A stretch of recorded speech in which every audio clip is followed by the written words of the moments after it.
Le géant mi-homme, mi-djinn et le prophète Noé, l'incroyable histoire d'Iwati, il existe dans les profondeurs des récits anciens une créature dont peu d'êtres humains connaissent le nom.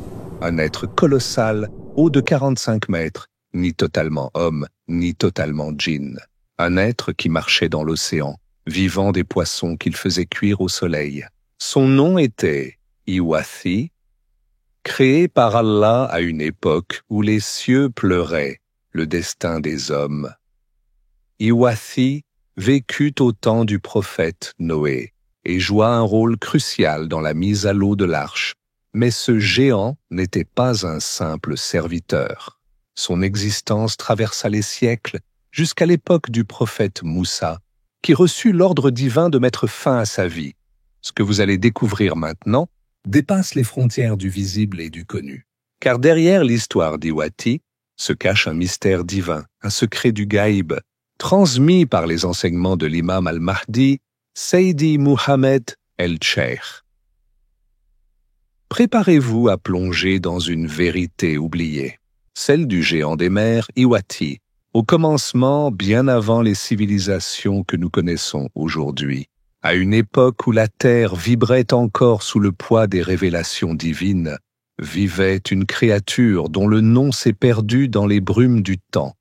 Son nom, Iwati, un être colossal, haut de 45 mètres, mi-homme, mi-djinn. Une création d'Allah, surgie des profondeurs de l'océan, à l'époque du prophète Noé. Nous, paix sur lui. Iwati ne ressemblait à aucun autre être vivant. Il passait ses jours debout dans la mer, ses jambes ancrées dans les eaux, se nourrissant de poissons qu'il grillait sous les rayons brûlants du soleil. Mais son rôle sur terre allait bien au-delà de sa survie, car Allah l'avait choisi pour accomplir une mission divine, une mission liée à l'un des épisodes les plus extraordinaires de l'histoire humaine, la construction de l'arche de Noé. Noé, seul, obéissant aux ordres de son Seigneur, érigeait un gigantesque bateau, un navire destiné à sauver les croyants du déluge à venir. Mais comment déplacer une arche d'une telle taille jusqu'à la mer?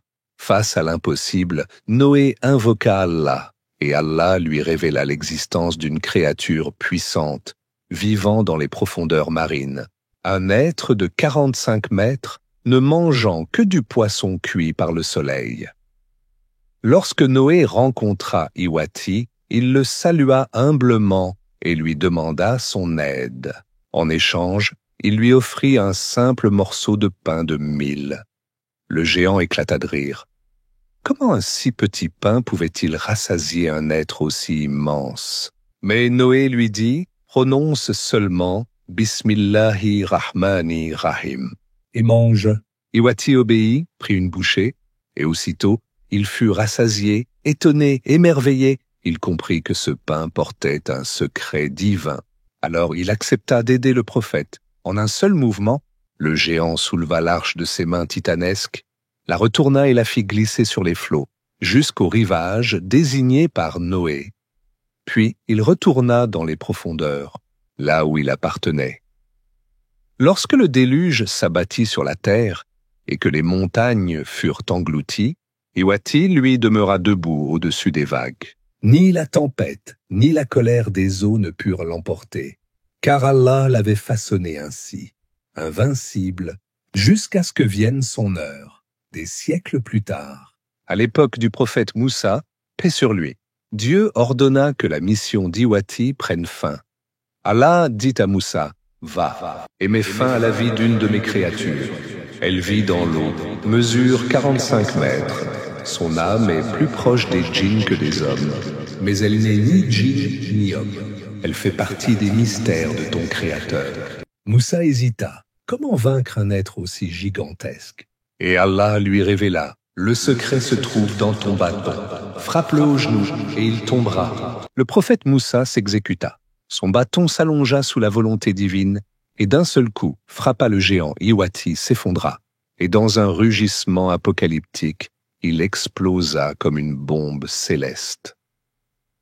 Les fragments de son corps se dispersèrent à travers le monde, créant, selon les traditions du Gaïb, les zones sismiques qui secouent encore aujourd'hui la Terre.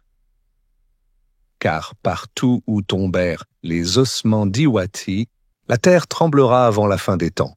Ce récit, issu des enseignements de l'imam al-Mahdi, Seydi Mohammed el-Cheikh, nous rappelle que rien n'est hasard en Allah. Derrière chaque mystère, chaque tremblement, chaque souffle du vent, se cache une sagesse divine. Allah est l'omniscient. Et l'histoire d'Iwati en est une preuve éclatante.